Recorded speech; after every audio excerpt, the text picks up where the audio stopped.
Shalom Bapak Ibu Saudara yang dikasihi oleh Tuhan. Saya bersyukur sekali kita bisa ketemu di pertemuan sinode yang pertama periode 21 sampai 25 ya. Saudara yang dikasihi oleh Tuhan, saya ingin membagikan firman Tuhan tentang bagaimana Tuhan Yesus memilih murid-murid. Nah, kita akan lihat saudaraku, siapa murid-murid itu dan siapa kita, dan bagaimana kita mengeterapkan apa yang sudah Yesus Kristus lakukan pada waktu dia ada di Palestina sana. Kita melihat dalam Lukas pasal 6 mulai ayat yang ke-12. Di situ dikatakan, pada waktu itu pergilah Yesus ke bukit untuk berdoa, dan semalam-malaman ia berdoa kepada Allah. Nah, semalam-malaman ini bisa kita perhitungkan 10 jam atau 12 jam, saudaraku. Cukup lama untuk mendoakan 12 muridnya. Mungkin satu murid kebagian 1 jam, walaupun tidak diketahui di situ. Tapi yang jelas semalam-malaman cukup 10 sampai 12 jam. Nah, ketika hari siang, ia memanggil murid-muridnya kepadanya, lalu memilih dari antara mereka 12 orang yang disebut rasul-rasul. Simon yang juga diberinya namanya Petrus, dan Andreas saudara Simon, Yakobus dan Yohanes, Filipus dan Bartolomeus, Matius dan Thomas, dan seterusnya. Saudara yang dikasihi oleh Tuhan, kita tahu bahwa Tuhan Yesus harus menyampaikan berita baik Injilnya Yesus Kristus ke seluruh dunia. Dan ini sebuah pekerjaan yang paling utama di seluruh jagat raya ini, yaitu penebusan, membawa keselamatan kepada manusia. Nah, itu sebabnya pemilihannya, perekrutannya kepada murid, untuk murid-murid yang akan menjadi pengikut Yesus Kristus, itu harus benar-benar sesuai dengan hatinya Bapa. Sebab ini akan mempengaruhi suku-suku dan bangsa-bangsa. Kegagalan hal ini menyebabkan kegagalan nantinya Injil disampaikan di seluruh dunia. Saudaraku, ketika Tuhan Yesus selesai berdoa semalam-malaman, Tuhan Yesus itu langsung pergi ke pantai dan memilih murid, dan seolah-olah pemilihannya itu acak saja. Kamu Petrus dan Andreas ikut aku, akan kujadikan penjala manusia. Yohanes, Yakobus, habis itu murid-murid yang lainnya, saudaraku, seolah-olah sembarangan saja. Tetapi tidak juga, karena Tuhan Yesus sudah berdoa semalam-malaman. Tapi menurut standar dunia, beperginya Tuhan Yesus ke pantai ini sebetulnya tidak sesuai dengan standar umumnya dunia. Mestinya Tuhan Yesus pergi ke Yerusalem, ke universitasnya imam besar waktu itu, dan mencari pemuda-pemuda yang sehat, yang jenius, orang-orang yang bisa menggerakkan massa. Beberapa orang yang menjadi orator, pidato ulung, yang bisa menyampaikan berita ini sebaik-baiknya kepada pejabat, kepada kepala-kepala pemerintahan di zaman itu. Tetapi toh Tuhan Yesus tidak memilih seperti itu, saudaraku. Malah pergi ke pantai, memilih orang-orang biasa seperti saudara dan saya. Ketika Tuhan Yesus berdoa, apakah Tuhan Yesus berdoa, Tuhan Bapa berikan kepadaku orang yang jenius, seorang yang besar, seorang yang Superman, yang akan menggerakkan orang-orang di dunia untuk percaya kepadaku. Saya kira doanya Tuhan Yesus tidak demikian, saudaraku. Tuhan Yesus akan berdoa, Tuhan, seperti apa yang menjadi kehendak-Mu, bukan seperti dunia memilih, tetapi seperti Engkau memilih. Langsung Tuhan Yesus pergi ke pantai, dan yang dipilih adalah orang-orang seperti Petrus. Petrus itu bertindak dulu baru berpikir. Orangnya serampangan sembrono, dan dia tidak berpikir panjang, saudaraku. Nah, orang seperti ini, apalagi penjala ikan, saudaraku, tidak ada hubungannya dengan Alkitab, tidak ada hubungannya dengan hukum Taurat. Bagaimana orang hari-harinya berpikir tentang mendapatkan uang lewat ikan, pikirannya ikan, dapat ikan. Bagaimana orang seperti ini dijadikan tim Tuhan Yesus untuk mengubah dunia, saudaraku. Saudara dan saya dipilih bukan sebuah kebetulan. Kita orang-orang yang beberapa di antara kita orang bodoh, beberapa di antara kita orang desa, bahkan ada yang pedalaman. Beberapa di antara kita ada orang yang gagal, mungkin ada juga yang pernah dipenjara, saudaraku. Kita semuanya orang-orang yang tidak standar menurut standar dunia ini. Tetapi Tuhan memilih saudara dan saya. Kalau saudara lihat juga, misalnya Simon dari Zelot, itu adalah seorang milisia yang pekerjaannya, yang rancangan hari-hari untuk mendepak penjajah Romawi di zaman itu. Apa hubungannya dengan memberitakan Injil? Sama sekali tidak ada, saudaraku. Apalagi Matius, seorang kepala pajak yang hari-harinya uang, duit. Bagaimana hubungannya dengan memberitakan Injil? Dengan menghadapi pemerintah-pemerintah, menghadapi kepala negara, orang-orang besar. Padahal yang dipikir uang. Dia tidak banyak berhubungan dengan soal-soal rohani, tidak berhubungan dengan soal-soal yang di bait Allah. Seharusnya Tuhan Yesus datang ke bait Allah dan memilih murid-murid orang Farisi. Tetapi tidak, itu bukan tindakan Kristus setelah dia berdoa semalam-malaman, saudaraku. Kalau Bapak Ibu Saudara tahu, Petrus di kemudian hari menyangkal. Tidak hanya sekali, 2 kali, bahkan sampai 3 kali. Yang pertama dia menyangkal Yesus. Yang kedua dia menyangkal dengan bersumpah. Yang ketiga dia menyangkal Yesus, terus dia bersumpah dan mengutuk diri. Ini model murid-murid Tuhan Yesus, saudaraku. Dan kalau gagal, semua keselamatan dunia ini tergantung kepada pemilihannya Tuhan Yesus ke-12 muridnya ini. Dan kelihatannya ketika Tuhan Yesus mati dan mereka lari tunggang langgang, misi Tuhan Yesus mengalami kegagalan total. Tapi itulah yang dipandang manusia, saudaraku. Ketika Yesus bangkit dari kematian, mereka adalah orang-orang yang membara semangatnya. Dan hampir semuanya kecuali Yudas, saudaraku, menyerahkan dirinya, hidupnya, talentanya, kemampuannya, sampai hampir semuanya mati syahid. Saudara dan saya, kita telah dipilih oleh Tuhan bukan sebuah kesalahan. Kalau Bapak Ibu Saudara sekarang ada yang di desa, ada yang di kota, ada yang di pelosok, saudaraku. Di antara kita mungkin sekarang sedang mender karena apa mungkin gerejaku ini bisa maju? Apa mungkin dengan peralatan musik saya seadanya? Padahal gereja-gereja di kota-kota besar yang maju itu kebanyakan peralatannya canggih dengan harga sekian ratusan juta. Bisakah aku maju? Bisakah aku memenuhi panggilanku untuk aku melayani Tuhan dengan pertumbuhan jiwa, pertumbuhan jemaat? Banyak di antara kita mungkin menyesali diri, apakah aku tidak keliru dipilih Tuhan? Apakah aku tidak keliru bahwa aku melayani Tuhan dengan full time melayani Tuhan di daerah Kalimantan Barat, di Sanggau, di Sekadau, di Nias, di Kedung Perahu, di Sanan Kulon. Saudara, apa tidak keliru Tuhan memilih kita? Saudara, iblis itu berusaha untuk menggerogoti panggilan yang Tuhan berikan kepada kita semua. Dia akan mempunyai banyak alasan kenapa kita tidak maju. Dia punya banyak alasan kenapa kita bisa bertumbuh di dalam Tuhan, tidak semangat. Dia menggerogoti sedemikian rupa sehingga semangat kita menjadi pudar karena kita menelan kata-kata iblis. Ketika Daud menghadapi Goliat, Goliat mengatakan, anjingkah aku, maka kamu mendatangi aku dengan tongkat. Lalu demi para allahnya orang Filistin dikutuki Daud, saudaraku. Lalu dia berkata, hadapilah aku, maka aku akan memberikan dagingmu kepada burung-burung di udara dan binatang-binatang di padang. Perkataan Goliat ini ditelan, kalau ditelan oleh Daud, dia akan melungkrah dan dia tidak akan bisa berbuat apa-apa, saudaraku.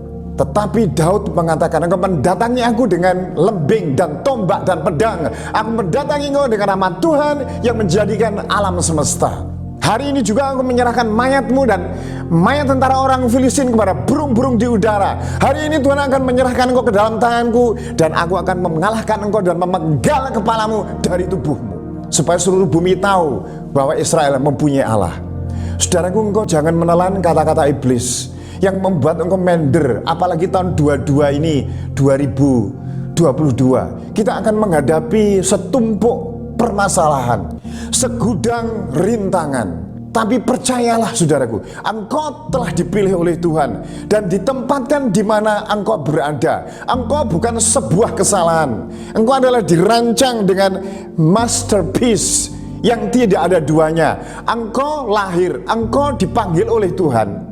Saudaraku, itu unik dan tidak ada seorang pun di dunia ini yang seperti saudara dan saya. Sekarang jumlah penduduk hampir 8 miliar. Satu pun tidak ada yang persis sama dengan saudara.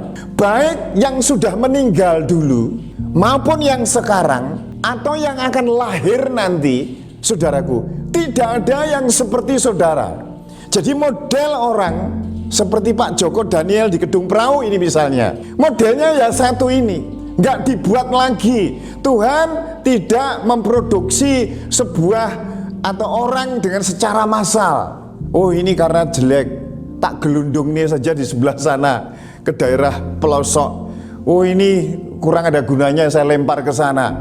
Tidaklah, Tuhan tidak demikian, saudaraku. Kita ini unik.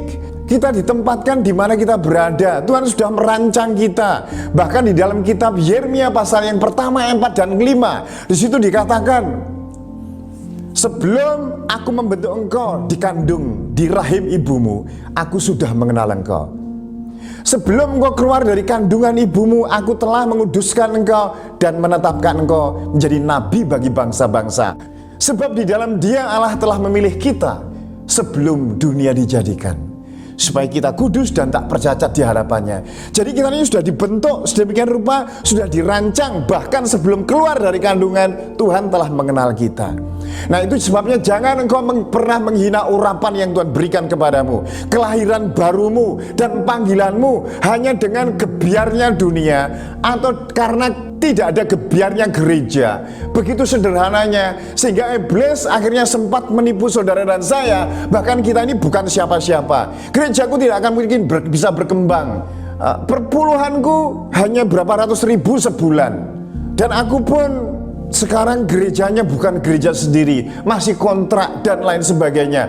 Itu perkataan yang membual, itu sama dengan perkataan Goliat. Kalau engkau telan, saudaraku, engkau tidak akan bisa berbuat apa bagi kerajaan Allah. Padahal dirimu dan diriku itu unik di hadapan Tuhan, saudaraku. Saya dulu juga tidak menganggap bahwa saya ini spesial, saya ini istimewa, sehingga saya hidup serampangan. Akhirnya rencana Tuhan begitu sempit dalam hidup saya, saudaraku. Tetapi setelah saya melihat bagaimana Allah berkarya di GUP Karangasri yang letaknya 300 meter keluar dari jalan besar, habis itu belok 100 meter dan di jalan di mana buntu di situ. Saya perhatikan di situ tempat dulu pelacuran di Kota Ngawi, tempat sebelum akhirnya sudah dipindah, saudaraku. Dan ini tempat-tempat gersang bener, saudaraku. Nah, di situ juga pernah ada seorang hamba Tuhan yang melayani tapi kabur. Kaburnya tidak kabur sendiri tapi membawa uang jemaat, membawa emas-emasan dipinjam, perhiasan. Akhirnya ada 3 kakak masihan di situ yang kepahitan beneran. Jadi kami berdua suami istri memulai hanya dengan 3 kakak atau 3 atau 4 paling banyak, saudaraku. Tapi ketika Tuhan bekerja, ketika kita menyadari Allah bekerja, tidak memperdulikan tempat, tidak bagi Tuhan tidak sukar untuk tempat mana saja, dan akhirnya kami mengalami pertolongan-pertolongan Tuhan yang luar biasa, saudaraku. Gereja kiat kami hampir dibakar 2 kali. Saya pernah juga diadili oleh kaum garis keras, saudaraku, 2 kali. Di beberapa desa kami pernah mengalami hambatan-hambatan karena dengan komsel yang menyebar di mana-mana. Kalau tidak salah ada sekitar 12 sampai 13 sel di desa-desa, saudaraku. Dan 4 desa ini mengalami penganiayaan yang cukup mengerikan sebenarnya. Nggak saya sebutkan satu persatu. Tetapi toh Tuhan menopang, saudaraku. Menopang sehingga saya melihat karya ayah yang luar biasa yang ada di dalam pelayanan kami yang sederhana di sebuah desa yang namanya Desa Karangasri. Bapak, Ibu, Saudara, ketika saya juga melihat bagaimana Tuhan memberikan kuasa kepada kita semua. Ketika saya diminta oleh jemaat mendoakan sebuah rumah. Rumahnya ini penuh dengan genderuwo, roh-roh jahat. Dan suami istri jemaat ini, istrinya tidak tahan karena gangguan-gangguan tengah malam. Ada orang yang jalan sendiri di atas karena ada lantai atas dibuat dari papan-papan, sehingga derapnya kaki itu kedengaran tengah malam. Kadang-kadang juga suaranya kuda, saudaraku, sehingga istrinya ini ketakutan dan minta saya untuk mendoakan. Saya pikir Anda bisa mendoakan lah, anak-anak Tuhan kita mendoakan semua. Tidak apa-apa bang, saya tolong doakan. Akhirnya kami mendoakannya, saudaraku. Saya mendoakan, saya mengambil minyak, dan saya hanya bilang, setan kuasa kegelapan, kau harus pergi dari rumah ini, karena rumah ini adalah milik Yesus Kristus. Saya mengurapi, memercik dengan minyak setiap ruangan, dan saya usir setan-setannya, Bapak Ibu Saudara. Kemudian seminggu kemudian saya tanya kepada jemaat ini yang namanya Yonatan, Yonatan, bagaimana rumahmu di sana? Wah, Pak Bambang sudah bersih, puji Tuhan, sudah nggak ada gangguan lagi. Kemana setannya kira-kira? Di tetangga. Oh, di tetangga, ya biarin aja, tetangga nggak kenal Tuhan, saudaraku. Nah, saya menyadari begini, saudaraku. Oh, Tuhan Yesus pernah mengatakan kepada kita, aku melihat iblis jatuh seperti kilat dari langit. Kepadamu akan kuberikan kuasa untuk menginjak ular dan kalajengking, dan menginjak kekuatan musuh sehingga tidak ada yang akan membahayakan kamu, dan seterusnya. Bapak Ibu Saudara, di tanganmu, lewat hidupmu, lewat talentamu, panggilanmu kepada Tuhan, tergantung keselamatan masyarakat di sekitar saudara dan saya. Jangan kau pernah minder, jangan kau pernah kecil hati. Saudaraku, roh yang Tuhan berikan di dalam diri kita lebih besar dari roh yang ada di dalam dunia ini. 1 Yohanes 4 ayat 4. Kisah para Rasul 1 ayat 8 dikatakan, tetapi kamu akan menerima kuasa kalau Roh Kudus turun ke atas kamu, dan kamu akan menjadi saksiku di Yerusalem, seluruh Yudea dan Samaria, dan sampai ke ujung bumi. Saudara yang dikasihi oleh Tuhan, iblis sangat berkepentingan dengan pengaruh saudara dan saya. Sebab di tangan kita diberikan sebuah tugas mengubah manusia, mengusir setan, membangkitkan orang mati, memuridkan orang yang hidup tanpa tujuan. Tidak ada sebuah organisasi, tidak ada sebuah rencangan Tuhan yang seperti Tuhan berikan kepada kita. Kepala negara, kepala provinsi, kepala desa tidak ditugaskan seperti ini. Pekerjaan-pekerjaan yang lain, Bapak, Ibu, Saudara dan saya diberikan tugas yang istimewa. It is a privilege, sebuah hak yang istimewa yang Tuhan berikan kepada kita adalah mengubah manusia, mengubah seorang pelacur menjadi pelayan Tuhan, mengubah seorang yang berjudi menjadi guru sekolah minggu, mengubah orang yang tersesat menjadi hidup yang bertujuan. Saudaraku yang dikasihi oleh Tuhan, saya pernah mendoakan seseorang yang ada di Mojokerto lewat HP karena pandemi. Saya tidak pernah mengira bahwa Tuhan bekerja lewat media sosial, yaitu seseorang yang dia mau bunuh diri, dia kepahitan sama orang tuanya, papahnya mau dia bunuh, saudaraku, papahnya ada di luar kota Mojokerto, dan dia kepahitan, bahkan dia sudah benci dengan hidup ini. Langsung saya layani lewat HP. Dan akhirnya sampai ke pelayanan pelepasan. Saya mengusir setan itu, saudaraku, dari HP. Engkau roh jahat, engkau roh pembunuhan, engkau roh kepahitan terhadap orang tua, aku usir kau di dalam nama Yesus Kristus, pergi dari anak ini. Ketika itu juga dia tumpah-tumpah, muntah, dan terjadi pelepasan. Yang paling heran adalah jaraknya, saudara lihat jaraknya Mojokerto dengan Ngawi mungkin sekitar hampir 100 kilo ya. Itu jauh sekali, tapi kupingnya si iblis ini rupa-rupanya peka, dan dia tahu pelayanan pekerjaan anak-anak Tuhan yang dipanggil untuk melayani Tuhan. Bahkan istri saya waktu itu melayani pelepasan juga hampir sama yang ada di Belanda. Saya lupa itu kotanya, Den Haag atau Amsterdam. Nah, itu pelayanan ketika mengusir setan, saya ada di situ. Saudaraku, dalam nama Yesus Kristus hampir sama, ini roh narkoba di sana, free sex. Saudaraku, diusir di dalam nama Yesus Kristus, engkau pergi dari orang ini.